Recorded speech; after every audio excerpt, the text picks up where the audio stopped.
take time and think and reflect and think about your decisions. Part of that is knowing your values. When you know what's important to you, it's easier to make decisions. Everybody's life has patterns. Everybody's life has a theme to it. So you can't see it if you're just living it and not taking time to reflect on it. If you are believing that what you're doing is what you're sent to do, what your purpose is, what your calling is, then that comes from a voice that speaks within you. So now you want to create a better relationship with that voice. Hey everyone, welcome to the Walk to Wealth podcast. If you're tuning in on any of the podcast directories or YouTube, make sure to hit that follow button so you never miss a beat.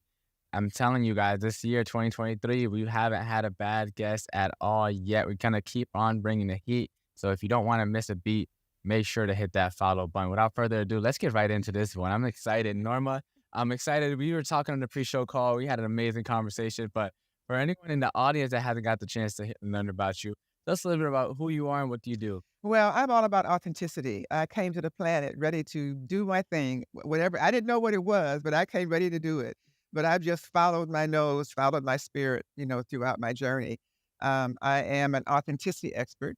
And that started when I was 28 years old and realized I had done everything my parents had said do. I had a husband, we had cars, both had good jobs, money in the bank, all that good stuff. And I was miserable. And I didn't know who I was. So I didn't know what to do with myself in the world. So that's when I broke off from the world in a sense and started to dissect myself and understand, well, what's it mean to be human? And well, what am I? Because I couldn't, don't teach that anyway. You don't learn it in school. You learn from the bullies in the playground, or your parents' view. But they're a different generation, and generation by generation, there's changes in humans. Maybe a slight, but there are changes that occur. So I started to figure out who I am, and I didn't know it would be a 30-year journey of researching human nature from personal, professional, and spiritual perspectives. And that led me to create this grid that you see partially behind me. I started out by recognizing 9 energies living within me, and I gave them all names of animals. And then I turned it into a grid that just like similar to the one you see behind me. And then that turned into my authenticity grid, which is what I teach. So I teach people, I have an energy grid that I've kind of realized, and I call it an energy management system. So I help people understand the components of authenticity from an energy perspective and get to know themselves in such a way that they have a happier life living in the gifts and talents they were born with. So. Yeah, amazing. And so I always love to dive deep into, tell us about your walk to wealth. And I want to start with, what was your childhood like? What was like little Norma running around, playing around? What was she like? This something that you kind of feel like you had deep within you and then rediscovered as you got older? Or were you a completely different little kid and you didn't have this in your vision at all? Well, I do have quite a backstory. I was born with it in my vision. And at the age of as early as 2 years old is when I realized that it would be a difficult journey here on planet Earth. That was when my father tells the story that he was trying to teach me my name. And he would say, "Your name is Norma. What's your name?" And I would always answer him, "My." He says, "No, not my name, your name. Your name is Norma. What's your name?" And I would always say, "My," because I have memories of getting my assignment actually before I came on the planet. And I thought I was supposed to tell them, and they would be ready to learn what I'm here to do. So then help me to do it. But I didn't realize that it doesn't work that way on the planet. And so I was very, very frustrated. So so frustrated that my mother says my hair changed overnight. Black girls children are born with where hair looks like white people. It's very straight, but it usually changes pretty quickly. Mine took 2 years to change. It changed overnight at 2. So my mother cried through that. So we all had a difficult time. I remember that very clearly. I remember I have a picture of me at the age of 5 when we're it's Easter Sunday, and I'm all dressed in my pretty Easter dress. I have gloves on, and my sister and my girlfriend were dressed the same. We were born, we're in a little bourgeois Black community, and the Easter Bunny is there. And my sister and girlfriend are like, "Oh, the Easter Bunny." And I'm looking like, that's just a man in a suit. Come on, y'all. So I came with a different level of awareness, and I've always had that. So anyway, I finally decided around 5 or 6 or so that I would finally have to accept the name of Norma because they kept calling me that. I went to school, they called me that, so I was Norma. And then I was happy for about 2 or 3 more years, and then at age 8, I developed a hole in my eardrum. I woke up one morning to spots on my ear. Ended up being a hole, ended up being an infection. They gave me several antibiotics. It wouldn't stop it. I had to go in the hospital for culture. They only found one thing that would stop the infection. It had to be applied in the doctor's office topically and felt like acid on the inside of my head. It was extremely painful. So that changed me overnight. I went back to school. That was on a Saturday, went back to school on a Monday. And the kids said, "You, Chad, what happened to you?" And I couldn't even explain it. It was so painful. And it also made me very, very sensitive. It made me even, I was a sensitive anyway, but then I became more of an empath. And that situation was a foundation for a great deal of my life. For number one, it taught me to listen more closely. It taught me in to listen to my inner voice, to listen to the voice, that speaks to me all the time, that's connected to my reason for being here, that I don't fully understand, but it taught me to listen to it. It got me on a path of taking antibiotics, which I took for 40 years. I had ear infections for 55 straight years, and it wasn't until I had, kidney stones and changed my diet that I had no infection for the first time since had been 8 years old. And then it also gave me a very strong spiritual connection because I got these terrible earaches, for 2 years, and I had one in the summer of my 9th year visiting my parents in Buffalo, and when the earache came, my grandfather, a Baptist minister, prayed over my ear, and his prayers and the conversation we had that night gave me a God connection or a spirit universe kinda connection, a deeper connection that has guided my life. So that's how my childhood has it greatly impacted me. And I have since learned that a lot of people have significant experiences at the age of 8 that impact their life. So I've been kind of looking at that, in some ways and mentioning it from time to time for others to look at that as what was the message then? Because I've also met people who talk about your message and your purpose and your passion are the things you did from 8 and younger. So what might have and that might have been what took you off course, which takes you away from your authenticity, which is what I talk about. Yeah. Yeah, no, I love that you mentioned that, right? This is that it's really uncovering that inner child. Right? I love to say that we are all born entrepreneurs. We are all born creatives, and through some experience or during our upbringing, whether that's trauma or missing out on one or two of your parents, or a loss early on. It's like all these different things that impact us, that help us, or not help us, that pretty much put that inner child further and further under the rug. And it's like as you get older, it gets increasingly difficult to try to peel back the layers to finally pull yourself back out. But once you do, you get to live life in a way that most people never ever get to experience, right? Alright, let me tell you a little bit about that. I'm glad you mentioned that. I just spoke on that to a group of early childhood people just last week. Because as children, as babies, when we're born, we're very much in our right brain. And our right brain holds our creativity. And the different areas of that is like our bodily kinesthetic movements, okay? Our ability to move and dance and feel free that way. Our love of music, that's right brain. Our artistic skills, that's right brain. Our enjoying being outdoors, that's right brain. And that's how we're born. And so we express those very naturally and very easily without any judgment, without any filtering. And then life filters us. And we first get filtered when we love to sing around our friends when we're 2 and 3 years old and or like to beat the drums. And we go home and mommy and daddy say, "Don't do that because it's too loud. And I work too hard." It's the little things, but that still takes us away from our authenticity, from that joy that we had. And then when we get to be 4-ish, we learn how to read. And read is left brain, okay? The things on the right brain, the ones I just mentioned, you're born with. You don't have to learn those. They're yours, okay? The left brain, you have to learn. That's what society teaches you. You can't do math unless you learn it. You can't read unless you learn it. And that takes you away from the creative side of you. And what happens to so many people, since school so much promotes left brain, left brain, left brain, it takes you away from the creative right brain. So one of the things I tell parents of young children is it's not that important that they read so fast.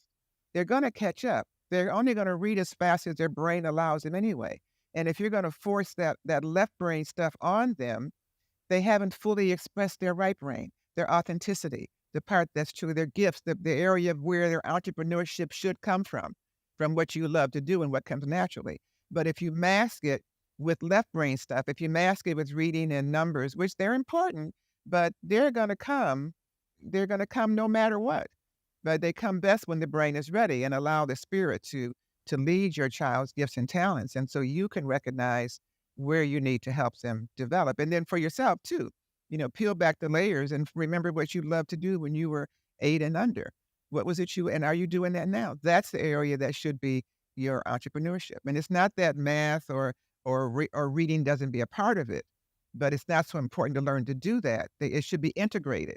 Your gifts and talents should integrate with the math part and the linear part of life and the reading part of life, but don't lose sight of your gifts. That's such an amazing perspective, and one that I haven't heard yet, not only just on this podcast, but just in general with people I ever talk to. But it's such unconventional advice when learning that. So let me ask you, this is the question came to mind when you were talking. Why do you think it is that school focuses so heavily on the left side of the brain? Because it can be measured. It can be controlled easier. You can't really control music. I mean, think about, for example, intuition. We have 6 senses. The 6th sense is intuition. We all see green the same. We hear words the same. We smell things the same. I can't see what's inside of you. So your creativity is very individual. And I want to mention also that there's a lot of conversation and a lot of circles about how the future is all about creativity. As a matter of fact, I spoke about that in the group I talked about, and then I host some major coaches from around internationally. And I hosted a lady 2 days later who said the same thing from an adult perspective. So that was like confirmation. So what's coming is that since there's so much robot and automation coming in the world, and that's taking over the left brain stuff, that's what you can teach. You can't teach a robot to do art. You can't teach a robot to create a dance step. Okay, that's that's the creative side. So school can control, you can measure linear. Did you answer the math problem right? Did you do this grammatically correct? How did you answer the multiple questions correctly?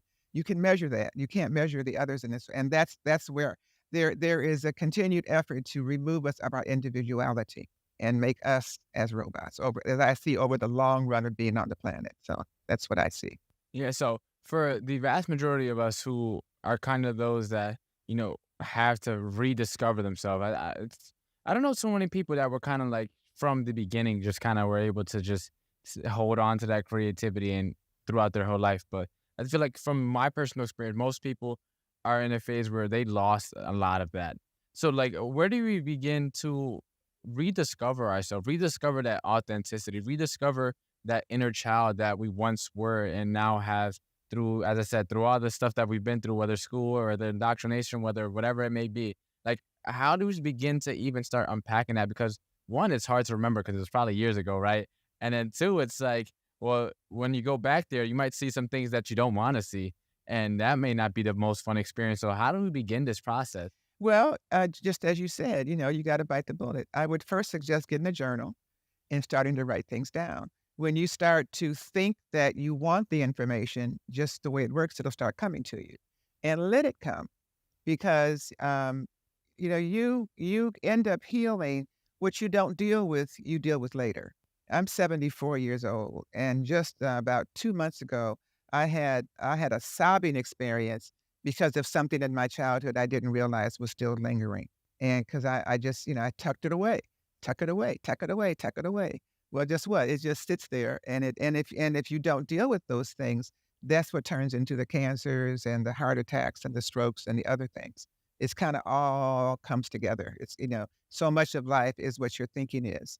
So, thinking positive thoughts is one of the most important things you can do for yourself, no matter what. Really looking at how you talk to yourself. I did an experiment with myself when I spoke once. I spoke for 90 minutes. And after I finished speaking, I made a point of remembering everything I said to myself while I was speaking. Like, you didn't say that right, or you could have done that differently, or why didn't you do this? And then when I looked at the list of 30 things I had written when I was in my room that night, I found that 30 to 29 of them were negative. I said, well, no wonder I'm not feeling good about myself. So I rewrote all of them as a positive. Okay. So that started the process of me stepping back into myself. So that's probably why one of the reasons why I developed a program that I do, that I have, that helps people actually find that who they are. I have several components to the program that helps them find their gifts and talents, helps them connect more with their inner voice, with who they truly are. Just a number of different activities through online programs, through group coaching, and through do at your own pace coaching. So I would highly recommend that you do something. I do have a program. Others have programs. Don't just ignore it. Do it by yourself. There's all kind of options, but don't. When you keep tucking things away, they end up being blocked. So you heard the statement, "Don't block your blessings." So you're blocking your blessings if you don't just if it's coming up, get it come up. Find a friend, get a coach.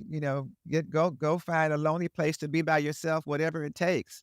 But, just deal with it. Deal with it. Otherwise, then you can't speak about it, and it's painful, and, short-term pain gives you long-term goals, long-term pain. Yeah, and that's amazing advice. And I love that you brought up the idea of that if you hold it in now, then it's gonna bring up issues later. And it reminded me of the quote is conflict delayed is conflict multiplied, right? So it's like this thing that if we keep it as tucked away and keep it tucked away, it doesn't increase linearly. It increases Yes, exponentially. And usually the weight of that doesn't get felt until it's weighing you down so much so that you can't even move. So it's like being cognizant and aware of like, hey, there's a little thing. It sounded a little small. Maybe it happened when I was 6 years old, but it's like, yeah, that happened when you're 6 years old. But you let that weight off until you're 60, and by that time, it's its own monster, and it's easier to go attack and slay the dragons that are threatening than to try and defend the village once the dragon's been attacked, exactly. right? And so it's one of those things where it's like, you got to be a lot more proactive with it and just with life in general. So I wanted to kind of ask you. So let's say we take that first step, right? How do we make sense of it all? Because a lot of the times we don't know where to start. And if we just come up, we'll just start writing or just start expressing stuff that we probably never shared before or never even realized. And it's like you have this giant influx of maybe emotion. It may be sadness. It may be, a regret or whatever it may be. So it's like, how do we begin to make sense of it all once we do begin to start documenting a little bit? Well, a couple things. First is to stop, reflect, and assess. Life requires you to run on a rat wheel, constantly going, doing and doing and doing and doing and doing. You're doing so much, you're not thinking.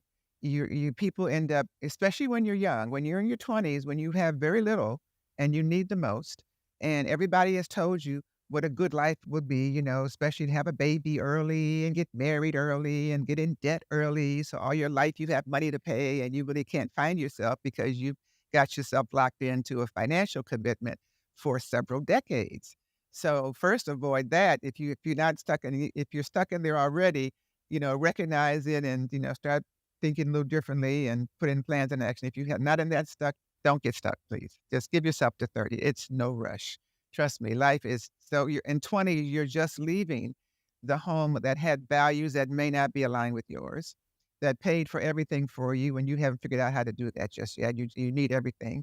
So take your time. There's no rush to being an adult is not all that it's put up to be, trust me, especially if you don't go into it right. So that's number one. Mm. So to take time and think and reflect and think about your decisions.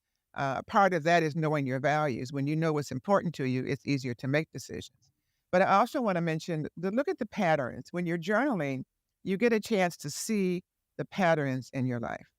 Everybody's life has patterns. Everybody's life has a theme to it. So you can't see it if you're just living it and not taking time to reflect on it.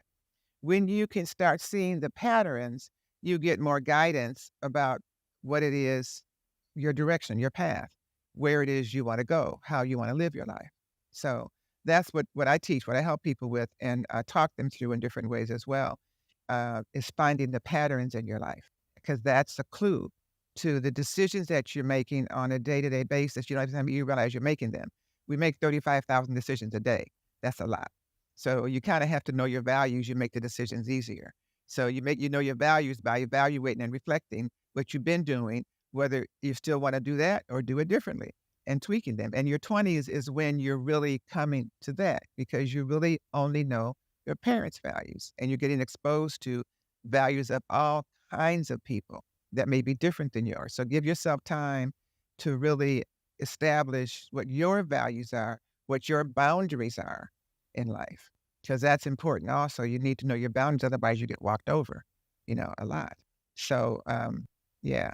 I love that you brought that up too, because it's one of those things where I feel from what I've been learning so far, the more in alignment you are in life and the more you know yourself and what you stand for and the values you believe in, the simpler life gets. Not because you have like all of a sudden some cheat code to life, but because the decision making process that you now go through to filter out what you should and shouldn't do gets so much easier as you get more and more clear with who you really are and who you feel that you're meant to become and the message you're meant to share. Like for me, I had shiny object syndrome all last year. So I had my real estate license. I was still trying to do the podcast. I was doing some social media stuff and teaching and classes. I was working at a restaurant. And so it's like I had my head all over the place. My bandwidth was spread so thin. But now for this year, it's solely just focusing on how do I grow the show. That is the one orienting question that I'm asking myself because I feel like I've been called to help younger people figure out what I had to figure out through teaching myself. And not everyone is an autodidact, I feel. Not everyone could teach themselves. It's like bringing that information in a way and presenting it in a way that people my age can easily grasp and implement is something that I felt most fulfilled with. So I still have a lot of people that ask me like, "Hey, John, so you're not in real estate anymore?" Like, "Hey, John, so you're not really focusing." It's like I'll keep my license open to break referrals, but I'm focusing all my time and effort in the short term and long term so that it could be aligned with what I truly feel I'm, called to do. Like to kind of use your terminology, be, in my most authentic self, my truest self, and fulfilling that message because it's something that if I had the knowledge I know now back then, it's like, well, I don't know what my trajectory would have been, nor would I change it because I don't know. I probably wouldn't be speaking to you if I, went back and changed my life, right? But just knowing that this information is definitely out there and bringing that to the world because I grew up in the project, so it's like not that information wasn't easily accessible because it's always on internet, but it wasn't ever brought to my attention or attention of those around me. So it's like figuring out, it's like, hey, I think this is where I've been really feel called to do, and it's hard to hear over all the noise and over all the stuff that goes on in your life. But saying, as you said, we make 35,000 decisions. It's like trying to figure out which one, especially at this age, is so Yeah, difficult. yeah. That's because again, you haven't lived enough life yet to know exactly what your values are. You're still influenced by the values of your parents, which may or may not be and it takes a while. It takes some hard knocks, it takes some experience, it takes a lot to be able to really discern just to make enough mistakes to say, "No, that ain't my value," "I'm not gonna do that." Yeah. And my eyes are open now, I realize that. But, I would just one thing is see, what you're doing will give you a lot of wisdom because you're talking to a lot of people. I grew a lot myself when I owned a speaker bureau because I had a bunch of speakers I was listening to all the time, so I had a lot of people to learn Mhm. from. So you're doing that, but what I would say to you and any other young entrepreneur is as you're living your gift and talent, make sure you also have because that's that creative side, okay? That's the real bring it out Yeah. yourself. But because we are on planet Earth, you have to also have that left brain linear side. The creative side is nonlinear. Marketing and money comes from being linear. So you need to have a partner and someone doing the nonlinear stuff. Some people will, so usually you do it yourself when you start. but then you get so frustrated with it because it requires so much linear stuff, consistency from day to day. And creative people, that's not really what we're about. We want something new every day. We might last 2 days, maybe three, but but it's not going to go anywhere in that case. So you have to have a funnel. You have to have, the structured social media stuff going on. You have to have all the other bells and whistles that make the business work. So you can start off doing it yourself, because sometimes you have to do that. But certainly, you would want to, be able to grow that to the point. And there's a lot of wise way to do that. We're opening some programs up soon to address entrepreneurs who will be solopreneurs to start moving to be entrepreneurs. But you start as solopreneur, the message makers, the message sharers. So, yeah.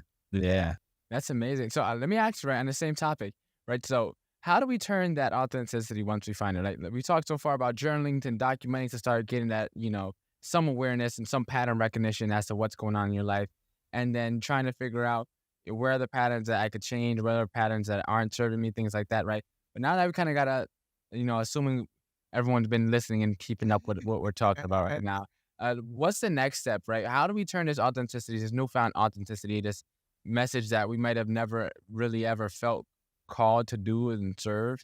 Like once we get that calling, what is it that we do next? How do we turn that into something in this world that is not only valuable to ourselves, but of course that others see as valuable so that we could turn it into a living and be in continual pursuit of that and not have to worry about the paycheck and the consistent income? Well, it's a combination of things. Once you find what your creativity is and what you want to do, and then as I mentioned, you have to get it on a linear path. So it's generally not you, but someone that you hire, even if it's a $5 an hour virtual assistant from the Philippines or something. But you need someone to help you to make sure you're doing the linear things that create success. Then you go back to work on yourself, and that is listening. If you are believing that what you're doing is what you're sent to do, what your purpose is, what your calling is, then that comes from a voice that speaks within you. So now you want to create a better relationship with that voice. So first, what you want to do is see how well you can discern that voice, how well you listen to it. So how does it speak to you? Think about how you answer yourself when you ask yourself 3 questions every day. What time is it? What am I gonna wear? What am I gonna eat? We ask those questions every day. So see if you can connect to how the answer comes. Does it come as a vision?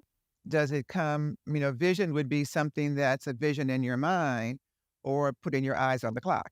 So it could be either one of those. Mhm. Does it come as a sound? Is it a voice in the head that wakes you up, or is it the alarm clock? Do you hear voices in your head? Do you hear messages when you say, I'm led to do this, or the Holy Spirit told me, or the universe told me, or God said, or I think I'm going to do this, or whatever, or at least you didn't say, dang, I know I should have. Because when you say that, that means you heard the voice and you didn't listen to it. So, so how does that voice come to you? How does it speak to you? So if you're not sure, you can start by listening to see how those 3 questions, how you answer them to yourself. And as you get more confident to how the voice answers to you, just begin to build a relationship. I did this when I was 8 years old, that time period when I had all that pain in my ear. And I was walking home from school, and the adults in my life didn't really understand how deep the pain was and the kind of help that I needed. And then the voices came to me and they started speaking to me. And I said to the voices, if you're the voice I should listen to, then prove it to me. Let somebody walk by with red socks and let somebody mention the word elephant in a conversation. And if both of those things happen, maybe I'll believe that you are the voice I should listen to. And those things did happen in that week period. And I did it again for 4 or 5 weeks. And by that time, I had a pretty good feel about how the communication was coming. And then they said, do you believe me now? And ever since then, I've been in conversation, communication. It's so natural for me. I don't even know when I'm doing it. It's just my voice. That voice guides me. That's the voice that's guided me all through my life, guided me through the work that I've done, even guided me to 2 new employees who are so perfect, John. I can't tell you I could not have found them if I had looked for them myself. So they just landed in my lap out of nowhere, and they are They are better than perfect. I mean, I can't tell you. It's just so, I've been looking for them for years, and they both landed within 3 months of each other. It's like, wow, look at this. So, yes, it's another confirmation, and I've had many, many confirmations over the years, but that's the process that I used that created, the level of working with true authenticity with me for me is when your earthly self and your unseen supporters, the energies, the universe self are aligned when they're working together. We're not on this planet by ourselves. We are here with partners that we can't see them, but they communicate to us all the time. And when you are able to successfully trust that communication, access it and trust it, then how can you fail? You can't. So, and your confidence level just, skyrockets. So that's what I promote big time. That's what authenticity is to me. That's what I teach. Yeah. Yeah, no, no, that's such amazing because I can resonate with that as well. Like for me, like I feel like God, like is just put in me something where it's like I can't shut off, and no matter what I did, and once it took for me. So like the moment I realized it is, I'd say probably earlier on in my child, maybe like middle school-ish, around then, I started realizing like I was a little wide in terms of like, school always comes easy and stuff like that. So I was relatively book smart. And then once I got into like middle school, I started to develop a little bit more where you do like things like philosophical chairs, and I would constantly go on like, the other side of the room. Let's just say it'll be like, what's the best snack? It'll be Oreos or Chips Ahoy, right? And I would go on the side that I disagree with if that side had less people, just so I can get into a new perspective. And so it's like that started developing a little bit. And then once I got to high school, I grew up kind of a third grade, I started going to church. Once I got to high school, that church background that foundation I built, then I started realizing, as most people my age, that were starting to get into promiscuity and drugs and, all of the different vices that people started to get into at that age. And I was just like not indulging in any of that. So it's like, okay. And then it just from there just kept on developing. And then once I got into the entrepreneurship space and like really just went like, balls to the wall, like personal development, like junkie, I was, reading books and podcasts and everything, like, and like addicted to this, like to learning about myself almost. And that's when it really started to flourish. And as I said, it took a lot of listening, because sometimes it's like you'll get an opportunity and it's a good opportunity. So you think you're being led to that direction. And then for me, it was, as I said, it took me a lot of reflecting and really thinking. There's some nights I'm like, just look at myself and be like, yo, what am I doing? Because as I said, last year I spent so distracted, so I wasn't making any progress really in much. And there would just be times like, yo, what am I doing? And I would just have to sit there and think, and I didn't have an answer. And then once I really started to like try to be quiet and still and think about, okay, where is God sending me to? And it was like the podcast was it. And so it's like, just ever since then, it's been going amazing since. It's like, if only I started listening a little sooner, it wasn't so distracted. But like, everything, there's a saying, it's like, if you don't learn the lessons that life is teaching you, that it will show up in new ways. And like the way that I was being taught, it was just new opportunities. And my lesson that I needed to learn is that if I keep trying new opportunities, no matter how great the opportunities are, if I just go on to the next opportunity after a couple months, it's not going to end up working out for any of the opportunities. So just stick with one.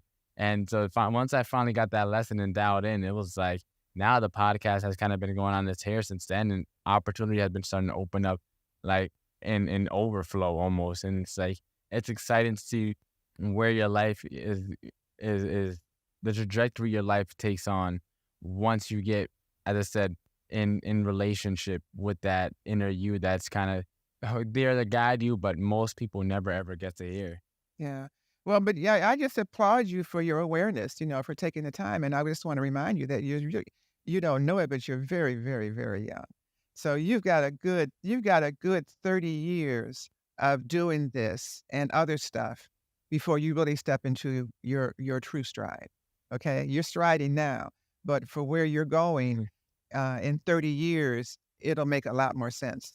So just don't be, and this is for all of you that are listening. Don't be scared to fail, because that's how you learn. We always say fail forward. Don't fall back. Mm. But when you fall, just fall forward. So you can just so it's that at least you know how they do in football and they fall and they take a few little inches, take your few inches, okay? Because you're going a little bit further each time you do. So just know that when you make a mistake, you've learned something that will come back around again, but you'll know how to deal with it. That's where the wisdom comes. That's why age is important. That's why it's important not to try to do so much. And some people, I know that you often think that if you haven't done it by 30, it's not going to happen. That is so far from the truth. At 30 is when you really kind of say, oh, okay, there really is no Santa Claus. Okay. There really is no Easter bunny. Okay. They didn't tell me that before. They made me think that there's this big fantasy world out here, and all I got to do is do the right things and just follow the society's pattern, and everything's going to be all right. That's a bunch of lies. Okay. It's not true. There is no Santa Claus. You're your own Santa Claus if you choose to be. And a lot of being your Santa Claus means having the right mindset about it, thinking positive thoughts. What things you think come to you. And I realized how many negative statements I had made to myself, and I changed. It took a while. It took several years because I was very much of an adult at that time. But I've forgotten how much anxiety I used to live in because I've changed. And life is so much more exciting. It is. Yeah. Yes, it is. I don't wake up worried. Um, I have challenges, but I also find solutions to challenges. And even in doing my own business, there have been years when there was no income whatsoever. But because I was doing what was mine to do, money came. I've never been without a mortgage or without a car. So, and those are the basics, right? And everything else, kind of showed up. I'm doing a report now and asking me about my income for over the years I had my corporation. I didn't really have much income because I was really more putting into it. I was more, the research and the development. We're ready for the income now, but it took a lot of years took me 30 years to do the research, and then 12 years to figure out what it was and what it did. So it was a long-term journey. So creative things are like that. And sometimes they're very much well worth it, particularly if you're here to make a difference and to leave something on the planet. It takes a while to get the wisdom of the ages to really, whatever you start now, you might use later. There's a poem that I wrote at 28 that is a lead-in for me in many of my presentations. I mean, who would have thought? But I have several poems I use like that. So the stuff you're doing now, just don't ever throw anything away.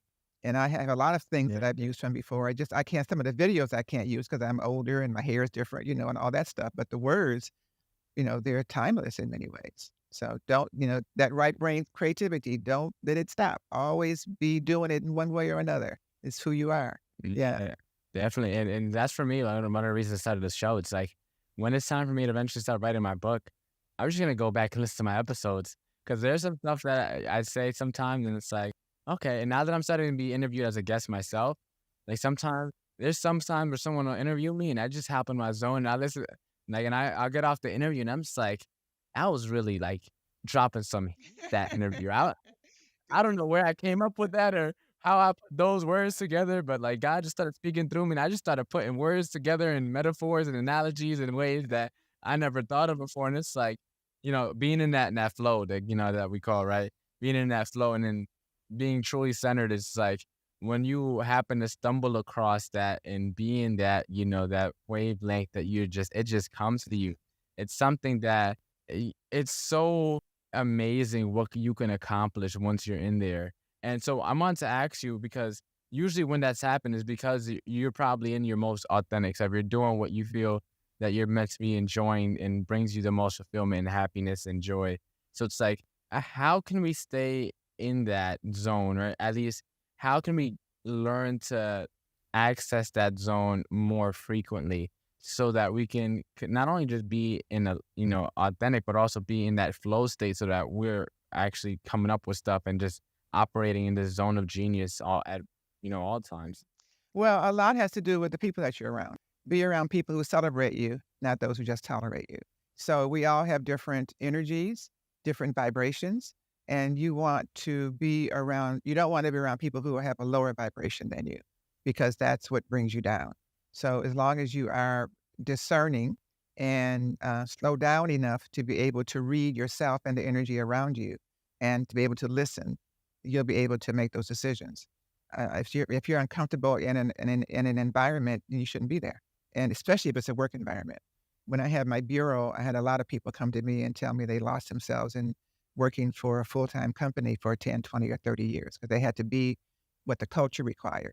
And that's another way people lose their authenticity, and then they want it back. So the main thing is don't lose it. Don't find yourself in environments or around people who don't support the true you. So let me ask you, right? That true you. I was gonna ask you this earlier, but I kind of get caught up in conversations. I lose, but you brought it back up. So there's a quote. It's you don't worry about fitting in when you're custom made, right? I like that. But when you're custom made, you stick out, right? So it's like, how do we get used to that, right? Because when we're uniquely us, right? We're not gonna fall in suit. We're not gonna fall in line like most people that are asleep currently are. So it's like when you decide to find yourself and you actually do find yourself, then inherently you're gonna stick out because you found yourself. And most people are lost right now, are sleeping still.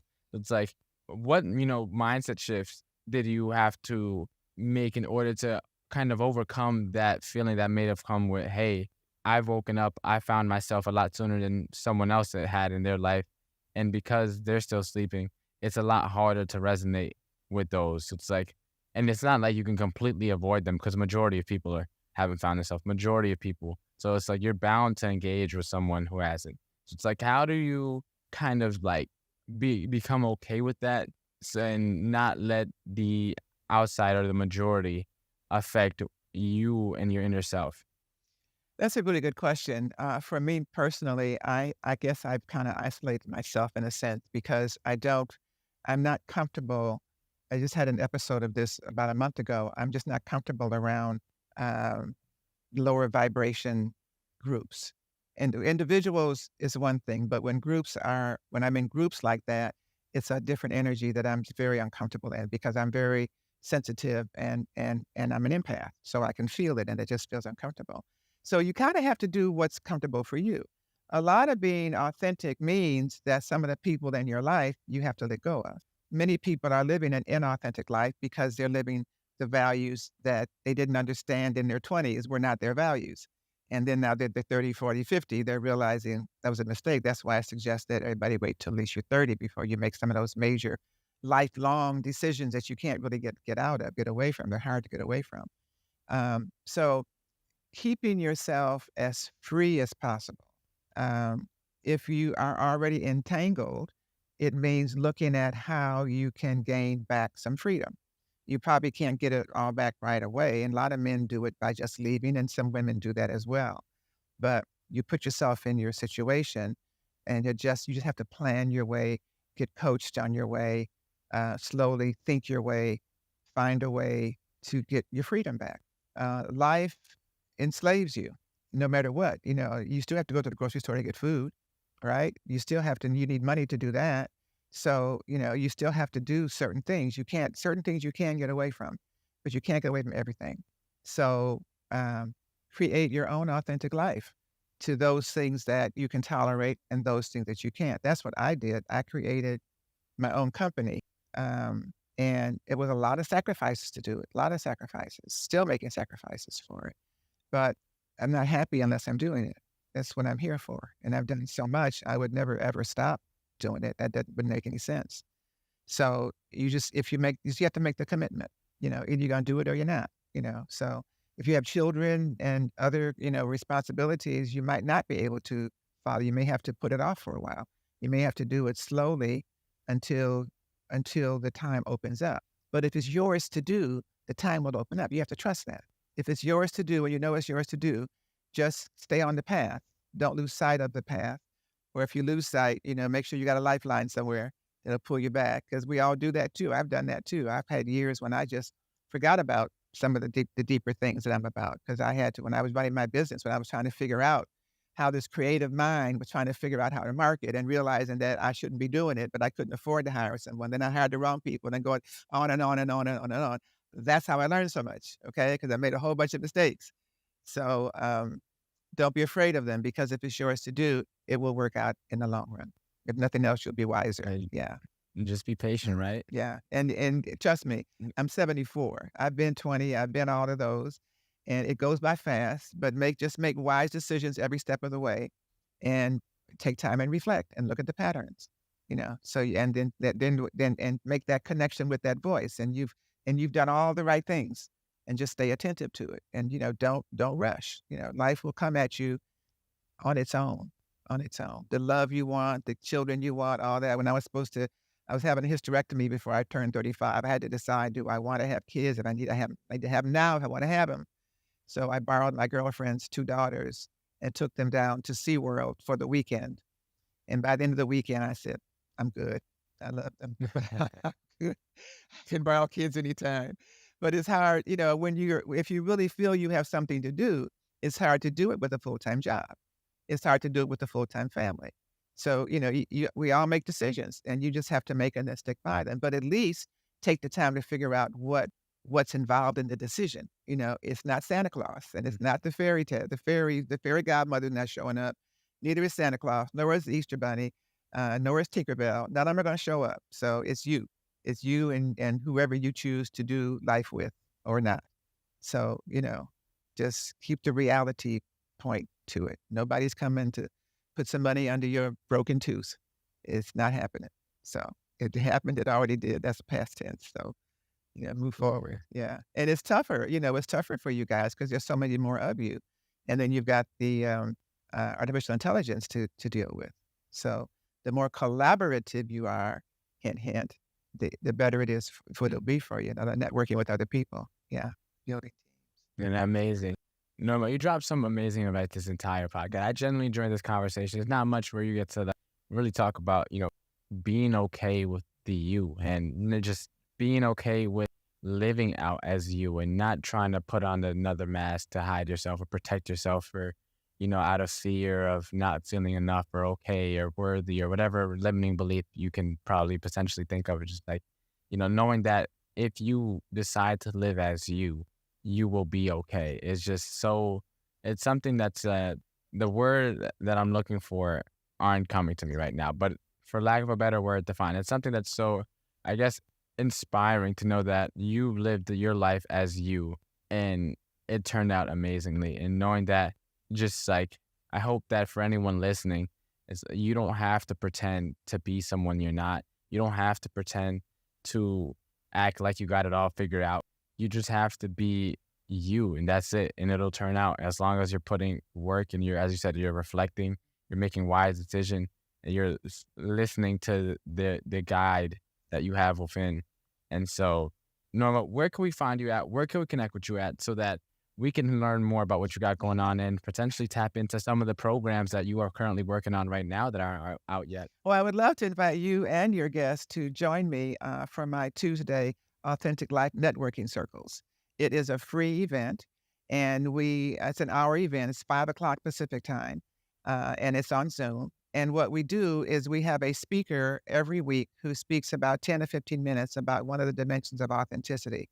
I developed this authenticity grid, 9 energies of that energy management system that I spoke about earlier. So we spend 4 weeks on each of the 9 dimensions to help you understand them more. And then we put you in small networking groups. We give you a thought-provoking question that requires you to slow down a minute and to reflect and to assess. And then you come back into the big room and share. So everyone is learning from each other about how to do this thing called life and how to be more authentic. So it happens every Tuesday at 5 o'clock Pacific time. If you go to giftfromnorma.com, giftfromnorma.com, that'll get you registered and you'll get the links to join us every Tuesday. And if that doesn't interest you, then go check me out on LinkedIn, Norma T. Hollis on LinkedIn, and send me a message and let me know you listen to this show, and I'll get back to you. So I look forward to hearing from you because, I did drop a few nuggets, didn't I? So I would love to, and I love to drop nuggets to your generation because I want to be authentic with you, having been there and having studied this thing called life for a long time, to make it easier for you because you're the rainbow children and the crystal children and the indigo children that are here to make a difference. And many of you came on the planet knowing you're here to make a difference and know what your purpose is, but maybe the people around you don't quite get that. Well, I get it. Okay. I'm an early you. So I get you. So I'd love to connect with you. Be delighted to hear from you. Thanks. Thanks, John. Amazing, Norma. And now let's wait. Hold on. Okay. I got some thought provoking questions for you now. Okay, let's Rap- go. rapid fire round, Yes, right? sir. Question number: All right. what is the most impactful lesson you've learned in life? Just to be myself.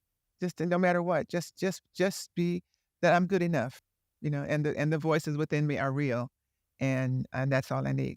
What is the most admirable trait a person can have? Respect, respecting themselves, respecting others, respecting life, respecting the future, respecting humanity. If you had to change someone's life with one book, which book would you recommend? It's a good question. My voice keeps telling me to say mine, and maybe that's what I should be saying. I have a book called Blueprint for Engagement: Authentic Leadership. I just learned a couple of weeks ago that it's been cited by 13 leadership authorities, and I'm not even in the academic field, so I'm told that that's a pretty big deal. So I guess that's what I should say in my book. Okay.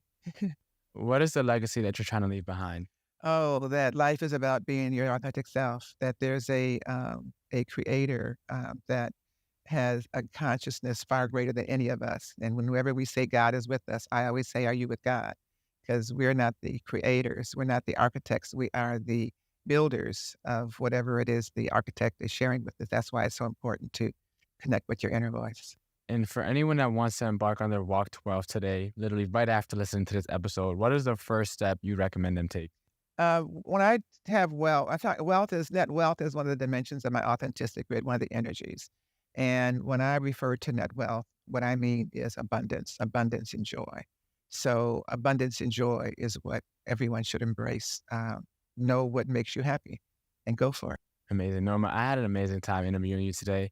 And I trust that everyone listening got something away from, probably this entire conversation because there was nuggets throughout the entire part. So thanks again for hopping on. Thanks again for sharing your wisdom and for sharing your expertise on the podcast. And I look forward to staying in touch. Yes, me too. Me too, John. Thank you so much for having me. It's been a pleasure. Absolutely.